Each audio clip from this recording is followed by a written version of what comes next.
Welcome to my channel. Listen to my stories every day. Comment, like and subscribe to my channel. Enjoy listening.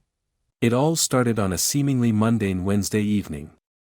I was seated at our sleek, glass dining table, poring over spreadsheets for work when an email notification caught my attention. The subject line read, "Your monthly bank statement is ready for review." Normally, I'd glance over it later, but something nudged me to take a peek right then. Logging into my account, I opened the digital statement, expecting the usual suspects of charges, groceries, a couple of dining out expenses, perhaps a few online movie rentals. However, the figures that greeted me were far from normal, they were alarmingly high. "Hey babe, did you see this?" I called out to Eliza, who was in the kitchen, probably experimenting with a new vegan recipe. There was no answer, just the sound of something sizzling on the stove. Curiosity turned into concern as I scrolled through the list of transactions. Men's clothing stores, high-end wristwatch boutiques, and even a luxury perfume shop dominated the statement. This wasn't just a random expense or two, it was a spree. Finally, Eliza walked in, wiping her hands on a towel. "See what, John?" she asked, her tone light, unaware of the storm brewing in my head. "Our bank statement. It's full of purchases I don't remember making." I turned the laptop towards her. She leaned over, her brow furrowing as she scanned the screen. "Oh, those. Maybe they're just mischarges.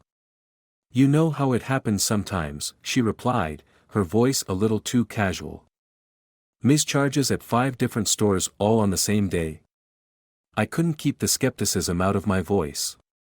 My heart thumped erratically, a mixture of confusion and dread setting in. Eliza straightened up, her expression unreadable.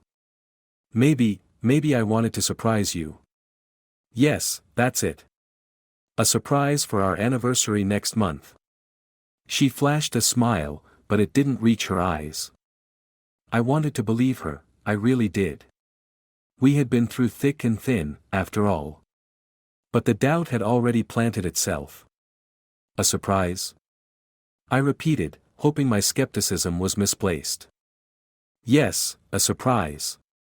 Just forget you saw anything, okay?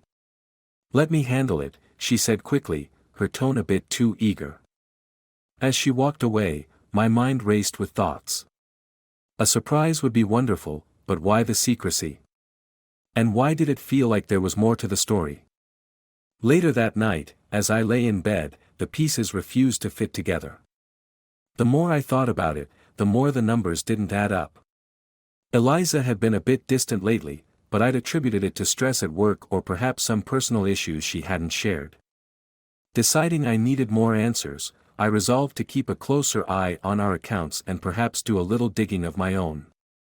After all, if it were truly a surprise, there wouldn't be anything to find, right? Little did I know, this was just the beginning of a revelation that would turn my world upside down. As the days slipped by, the tension in our house thickened, palpable like the fog that clung to the early morning air. Eliza seemed more distracted, her phone constantly buzzing with new messages that she'd quickly shield from my view. My decision to keep quiet and watch only fueled my unease, the seeds of distrust rooting deeper within me. Then, one chilly Thursday evening, a break in my routine presented itself. Eliza announced she was going out with some friends from work, something that had become increasingly common. After she left, a plan formed in my mind: I'd visit some of the stores listed on our bank statement. If Eliza was planning a surprise, perhaps the shopkeepers might let something slip. My first stop was the high-end men's boutique downtown. The gleam of polished leather shoes and the musk of expensive cologne filled the air as I entered. A well-dressed salesman approached, his smile practiced. "Good evening, sir. How can I assist you today?" I hesitated, then pulled out my phone, showing him a picture of Eliza. "You might have seen my wife here recently. She mentioned shopping for a surprise." The salesman's eyes flickered with recognition, then quickly dimmed. "I'm sorry, sir, but we respect the privacy of all our customers." I can't disclose any details about their purchases. Frustration welled up, but I nodded, understanding his position. As I turned to leave, another customer caught my eye, a familiar face I couldn't immediately place.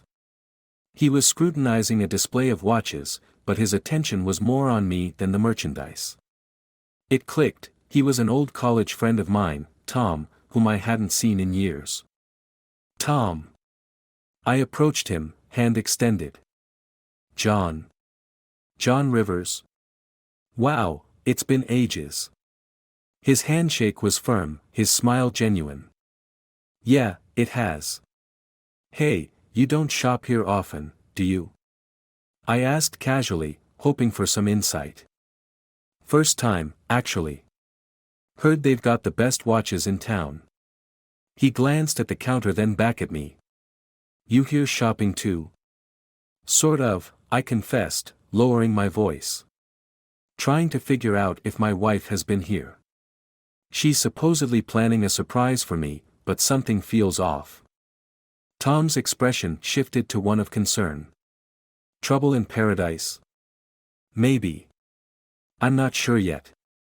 I sighed, feeling the weight of my secrets. Listen, are you busy? Could use a friend to talk to. Sure, let's grab a coffee, Tom suggested. At the nearby cafe, over steaming cups of coffee, I spilled everything, from the unusual bank statement to Eliza's strange behavior. Tom listened intently, nodding along. This is tough, man. But you know, it could be nothing. Maybe she really is planning something special, Tom offered. Maybe, I acknowledged, though doubt lingered. I just need to know for sure. As we parted ways, Tom patted my shoulder. Whatever happens, I'm here, all right? And hey, maybe keep an eye on things. You know, just in case. That night, as I lay in bed awaiting Eliza's return, I resolved to follow Tom's advice. The following morning, I installed a discreet tracking app on her phone. If she was hiding something, I was going to find out.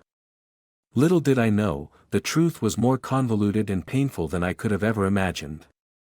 The sun hadn't yet crested the horizon when I stirred from a restless sleep.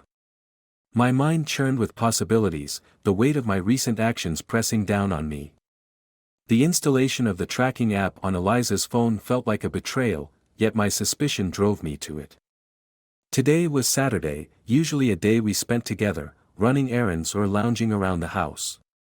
But as I watched Eliza moving around the kitchen, her phone seemed to be an extension of her hand, her glances to it quick and frequent.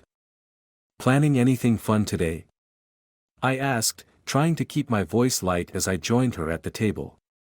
She looked up, a flicker of surprise crossing her features.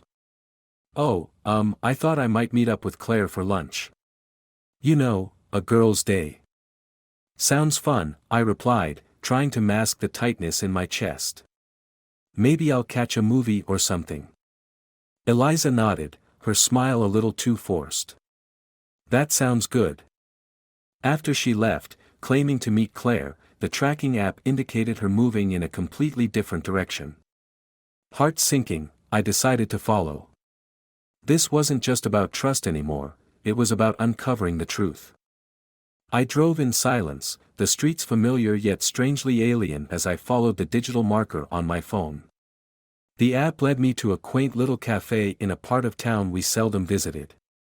Parking a block away, I approached on foot, my heart thudding loudly in my ears. Peeking through the cafe window, I caught sight of Eliza, but she wasn't with Claire. Instead, she was sitting with a man, laughing in a way that I hadn't seen in months. The sight stung, a visceral twist in my stomach. I pushed the door open and walked in. The chime of the bell drew their attention, and the color drained from Eliza's face when she saw me. John, what are you doing here? She stammered, standing up so quickly her chair almost toppled over. I think the better question is, what are you doing here, Eliza? My voice was calm, but inside, I was anything but. The man stood up, his expression apologetic. Look, I don't want any trouble, he said, his hands raised slightly. Who is he, Eliza? I demanded, ignoring the man. Eliza was pale, her eyes wide with fear. John, please, let's talk about this outside. No, I think I deserve an explanation right now, I insisted, my gaze locked on hers. The man cleared his throat. I'm Derek, he introduced himself. I'm just a friend, really. A friend? I scoffed, my anger rising. You don't meet friends in secret cafes and laugh like you haven't a care in the world. Eliza bit her lip, looking between Derek and me. John, it's not what it looks like. Please, let's go home and I'll explain everything. I looked at Derek, then back at Eliza. I'm not going anywhere until I get the truth. The tension was palpable, the cafe's other patrons watching us with wide, curious eyes. Finally, Eliza nodded, resigning. Okay, John. Okay. I'll tell you everything. Just, not here. Derek quietly excused himself, leaving me with Eliza. We walked to the car in silence. As I drove us back home, the dread of what she might reveal filled me, every possible scenario playing out in my mind. Little did I know, the truth was more complex than a simple affair, and it was about to change everything. The ride home was shrouded in silence, a stark contrast to the storm brewing inside the car. Eliza sat with her hands clasped tightly in her lap, her gaze fixed on the passing scenery. I kept my eyes on the road, the weight of the impending conversation pressing down like a physical force. Once inside our house, Eliza took a deep breath and turned to face me, her eyes brimming with tears. John, I'm so sorry you had to find out this way. There's something I should have told you months ago. I crossed my arms, bracing for the worst. I'm listening. It's about the spending, she started, hesitating. The clothes, the watches, they weren't for you. They were for Derek. The confession hit me like a gut punch, but before I could react, she hurried on. But it's not what you think. Derek is, he's my brother. Your brother? I echoed, confusion twisting inside me. Why didn't you just tell me? Eliza wiped a tear from her cheek. He's been in trouble, John. Bad debts. He needed a fresh start, and I couldn't turn him away, not after everything our family has been through. I thought if I could dress him up, help him look the part, he could get a decent job and turn his life around. I was going to tell you, but you thought I wouldn't understand? That I wouldn't help? I struggled to keep my voice level. I know how you feel about my family, about the chaos they bring, she replied softly. I didn't want to burden you further. I sighed, the anger seeping out of me as the pieces fell into place. Eliza, we're supposed to be a team. How can we be that if you don't trust me? I know, I messed up, she admitted, reaching out a hand to me. Can you forgive me? I took her hand, the familiarity of her touch softening my heart. I can forgive you, but we need to set some ground rules. Full transparency, from now on. Full transparency, she agreed, nodding. And Derek, I continued, he needs to meet me. I want to help, but I need to know everything. Eliza smiled, relief washing over her features. Thank you, John. I'll call him over tonight. True to her word, Derek arrived that evening. Meeting him formally, understanding his struggles, and seeing the genuine regret in his eyes changed my perspective. We talked late into the night, discussing plans and setting boundaries. As weeks turned into months, Derek indeed started turning his life around with our help. And as for Eliza and me, we grew stronger, the transparency bringing us closer than ever. But the ultimate twist came one rainy afternoon when a letter arrived for me. It was from a law firm, unexpected and out of the blue. Opening it, I discovered that an anonymous benefactor had paid off our mortgage in full. The only clue to their identity was a note enclosed within. Thanks for believing in second chances. E.N.D. Eliza and Derek had pooled together to give us this gift, a token of their gratitude. Forgiveness, I realized, wasn't just about erasing the past, it was about building a future together. In our case, a future that was now free from debt, and rich in trust.